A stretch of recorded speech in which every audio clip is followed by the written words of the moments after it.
Hi YouTubers, this is another video from your friendly neighborhood reviewer Evelyn. Today we're going to be reviewing season 2 of The Glory, or part 2, however way you like to say it. So I've seen roughly about the first 4 episodes out of the 8. So I'll be doing part 1 of the review and part 2 of the finale. So we got left off that Moon Dong-eun had managed successfully to lure Park Eugene to her fake apartment where she has all the pictures, and we get left off with that cliffhanger that Park Eugene's husband, that contractor billionaire guy or millionaire, he follows his wife to that apartment, and they're left off with that standstill. So we're left with that burning question, what happens next? So beginning of the first episode of season 2, we see what happened to the guy of Song Moon-young, the guy with the tattoo in his neck, the really cocky guy that Moon Dong-eun manages to use him as a vehicle. We know he's murdered. We know somebody murdered him, but we didn't know which one of the 3 ladies with the green shoes murdered Moon-young, the guy with the tattoo. Not even sure pronouncing the guy's name right. So we get at the beginning of the new episode a flashback what this guy did, calling all the people, basically saying, I know you, one of you are involved with the murder of this girl of Soo-hee, the previous victim that Moon Dong-eun, in which she got, we find out in the episode that she got murdered, that somebody pushed her over the school building. So we get in that perspective what happened. So within the episode, we see the guy with the tattoo on his neck calling all his other so-called friends, luring them, but we get a cut scene away from that. We don't know what happens next. He also calls Moon Dong-eun saying that, I probably won't be on your side that much, so hey, there's a lot of conversation, but Moon Dong-eun smiles. Let's state the obvious here. Moon Dong-eun lured this guy to get murdered by one of the people, and our expectations, we think Park Eugene, which I won't confirm at this point. So the next scene that we're gonna see here is what happens when Park Eugene's husband finds her in Moon Dong-eun's apartment. We know from the previous episode that she paid some guy to break into the apartment. So her husband walks in because we know that Moon Dong-eun went and spoke with Park Eugene's husband. So she basically told Park Eugene's husband where to go, of Mr. Ha, let's call him Mr. Ha for simplicity. So we see that confrontation that Park Eugene sees the husband there, and she's left shocked. She's trying to play it off that she's visiting a friend's house, but her husband's having none of it. He says straight away to Park Eugene, is it true that you bullied Miss Moon to the point of that she wanted to take her own life?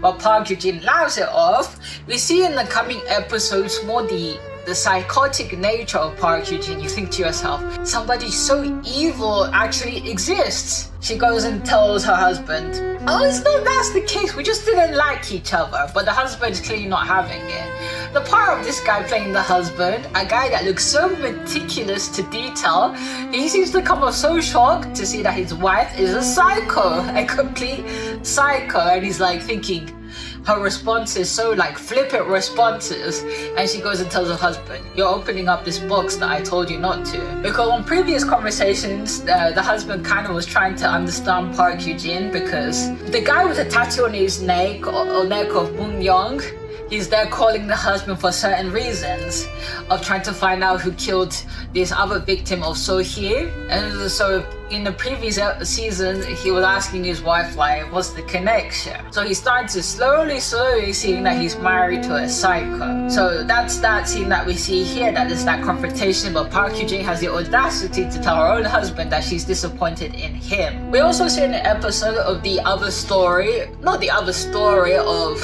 Moon Dong-eun's, let's say boyfriend, for all intents and purposes, of Joo Young-joo. He's helping Moon Dong-eun, but there's a very incoincidental connection, because when Soo-hee, the first victim, that unfortunately she came also from not such a well-off background, that her mother is deaf, and we find out within the episodes from 3 to 4, I can't remember exactly the time rise, that she was 8 weeks pregnant, but they ruled her death as a suicide. We find out that within the hospital that Joo Young-joo's mother's now running, that previously was his father's hospital, that the father went and kept Sohee's body in the freezer for her body not to decompose. Because we find out that Yoo Jong's father was a decent guy, a decent doctor, and even though that he was trying to treat a patient at a time that murdered him, that he had good moral values. I got a little bit confused thinking, is Joo Young-ju's father a little bit shady as well, the connection? But we see within flashbacks that he saw the victim, so his mother, pleading to the mortician or the guy working in the mortuary in the hospital, like, to carry on the investigation.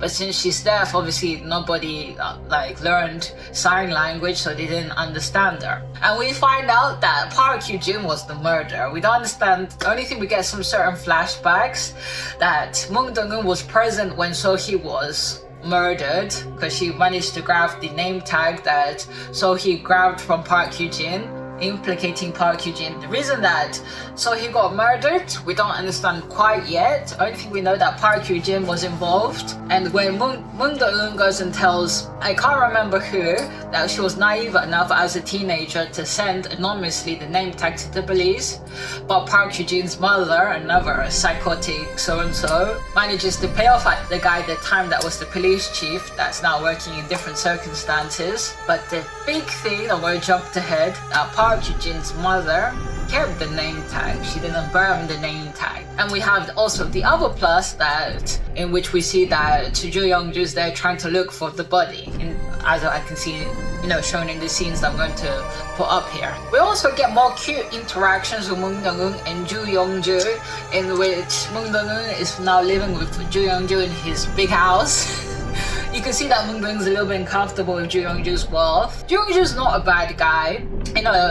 It's not his fault that he was born with the right set of parents and the good circumstances. His parents gave him a good moral compass, but he went with the unfortunate thing that his father got murdered by a patient, and the cruel fact that this patient that's still in the jail sending this guy's letters, trying to still psychologically torture him, in which we know that the psychotic killer doesn't really care. It's just, out of pure torture sending Joo Young-ju letters, which doesn't help the fact. So we get a cute scene in which Joo Young-ju and Moon Dong-eun, they're at the apartment. He said, oh, I bought you some blue towels for you to use because pink looks better at me. We see that Joo Young-ju is in love with Moon Dong-eun. We see that Joo Young-ju sees Moon Dong-eun, that they share both each other the sense of injustice that's gone along. At times I found the acting that Lee Do-hyung, the actor's playing, comes across not creepy. I don't want to say creepy. We see a guy that has had the worst, had a bad hand in life about his father that he loved deeply, and he wants to make understanding. And the character of Joo Young-ju, we see he's incredibly intelligent as well, and he's decided to become a plastic surgeon. So we see that interaction in which in the following scenes, Moon Dong-eun tells Joo Young-ju, I've ordered something, because Joo Young-ju tells Moon Dong-eun that I'm going to order you a bed, sleep in my bed and I'll sleep in the sofa. But Moon Dong-eun's like, no, I've ordered something. We see her in great pain, and we see her struggling to make connection with Joo Young-ju. We can see that they both have that attraction to each other, but both of them are really broken. So we see that through the next episodes. And in the next scenes, we see that Moon Dong-eun is confronting Park Hyojin again. There's an interesting fact. After Moon Dong-eun went and dropped out from high school, we saw in the previous season another victim from Park Hyojin in the gang, and I assume this victim is the same girl that we see, because we get shown as well that she gets completely nervous when Moon Dong-eun is confronting Park Hyojin in the news station where she works, and we see scars in the other woman's arms. So Moon Dong-eun is not the only victim. So Moon Dong-eun confronts Park Hyojin. They have this confrontation. She tells Park Hyojin, I come here as the last peace offering for your husband. I think Moon Dong-eun feels slightly guilty as well about the husband, because the husband had no idea, but I don't see how, because it's really obvious. In which Moon Dong-eun tells Park Hyojin, I'll forget my revenge if you go right now to the police station and confess all your crimes. And Park Hyojin laughs it off and says, like, what? I'm not gonna do that. And Moon Dong-eun says, I have this video here of you breaking into my apartment, which she does have. And Park Hyojin's like, go on, put my name on there. I can give 100 million excuses as the reason for why. And Moon Dong-eun says, Okay, and I have this. Among those has the photographs that was taking her when she was young, as the nurse that took of all the scars, the fresh scars that she had on the body when she got assaulted by Park Hyojin with a curling iron, and as well all the forms showing that at the time she said the reason for her dropping out was due to extreme bullying. But Park Hyojin kind of bluffs and says, I don't give two craps about it, go and do what you want. But Park Hyojin is clearly rattled by this. Now, the next episodes where things get really spicy, the husband of Park Hyojin, Mr. Ha, he gets implicated in the missing person thing of Moon Young, the guy with the tattoo on his neck, and he hears from his secretary that Moon Young, that was when trying to contact him, had left behind this USB, and he listens to this USB, and he gets confirmed by him, by the guy that's gone missing now, murdered, saying that, oh, your wife is there shacking up with Jae-jung, the guy with the color blindness, and he says in explicit words that they're sleeping with each other. And the fury in his eyes, if this guy's eyes could go any wider, it would like be covering his full face to see, because you can see the male ego here being hit one after another. And it doesn't take long for him to figure out that the little girl, So-hil, can't remember her name, is not his biological daughter. But this guy, let's give him props. He doesn't give a stuff. That little girl, for all intents and purposes, is his daughter, so he's not going to give her up. So he doesn't confront Park Hyojin, like, he just stays quiet. Park Hyojin then has this kind of like mini confrontation with him, saying like, say something. And he says, I could maybe be a little bit okay if you didn't, if you didn't talk. He tells Park Hyojin, after all of this, you're still concerned about yourself, and he walks off. Because Park Hyojin is trying to make things normal. So the next scene we see when Moon Dong-eun comes back home, we find that Ju Young-jun went and assembled this tent that Moon Dong-eun ordered to sleep. So we have that cute interaction scene that Ju Young-jun is trying to break down Moon Dong-eun's walls.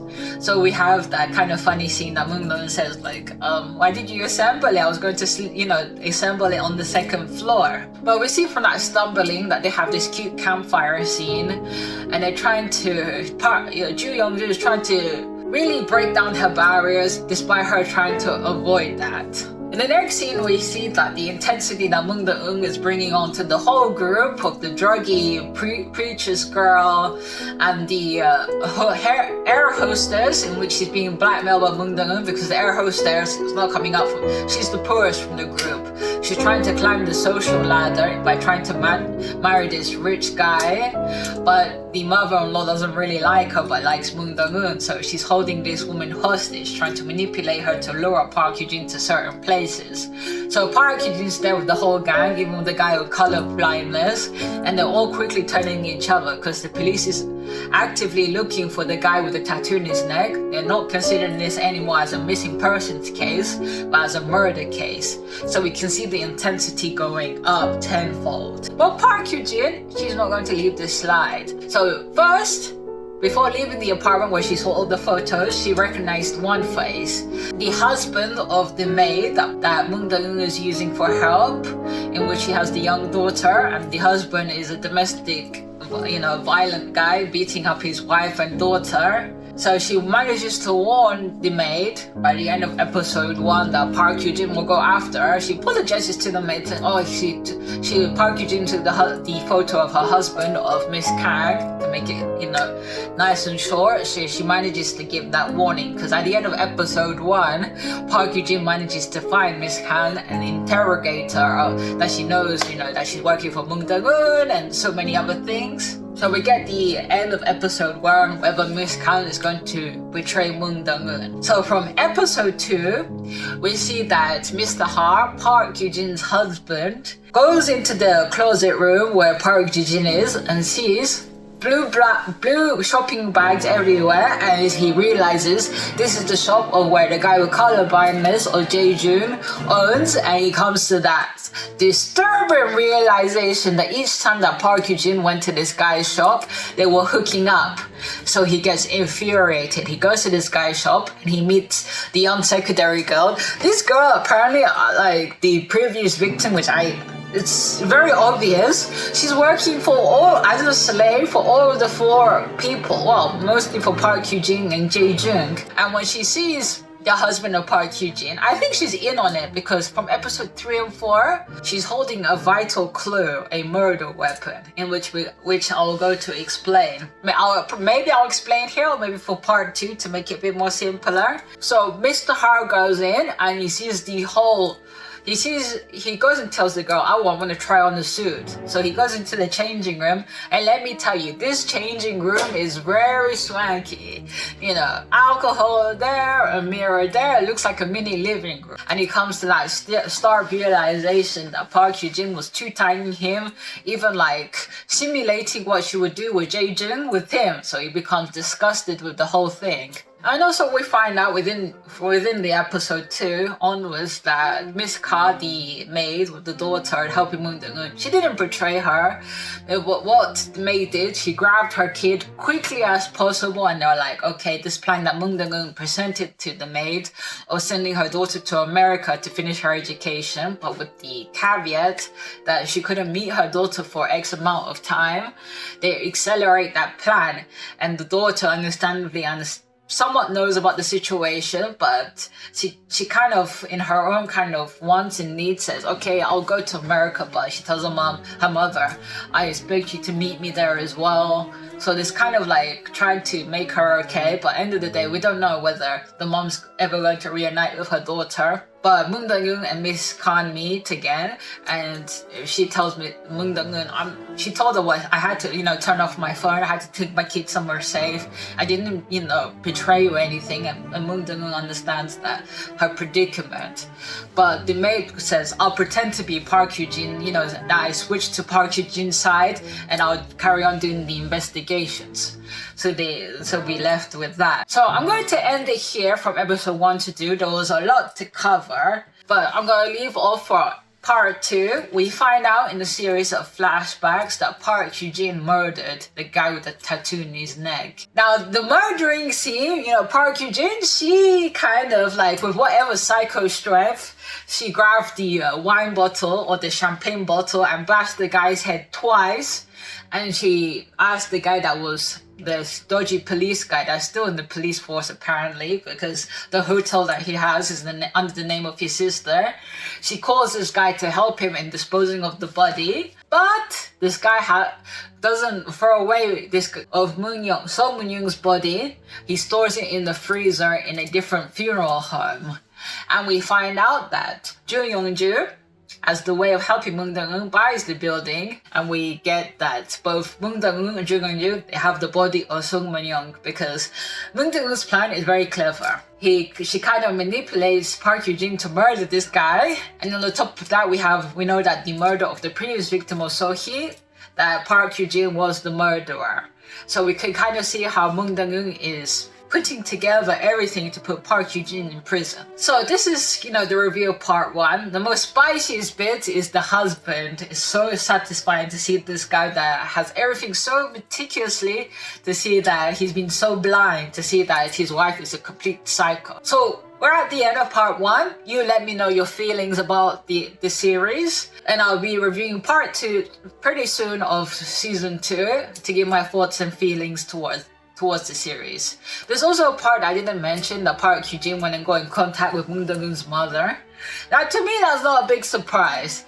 It's kind of like not surprising that Moon Dong-eun announcing to our enemies that she's plotting this big revenge. There's going to be some blowback, and we can kind of see that Park Hyujin hits Moon Dong-eun by showing how much of a drunk and psycho Moon Dong-eun's biological mother is. Park Hyujin bribes the mother saying, I'll pay you, basically a crap ton of money, force Moon Dong-eun out of the school where when Meng Dongwoo is teaching Park Hyujin's daughter. So we see that kind of hitting, below the belt type of situation. But there is a bit within this series that didn't touch upon the ramifications of the mother going to Meng Dongwoo's place of work. They didn't really explain that, but okay, that's fine. Like, the main important bit is the revenge against the main perpetrators. Anyway, so part 2, I'll go and review that as soon as I see the rest of the other bits of the episode. If you made it to the end, big thank you.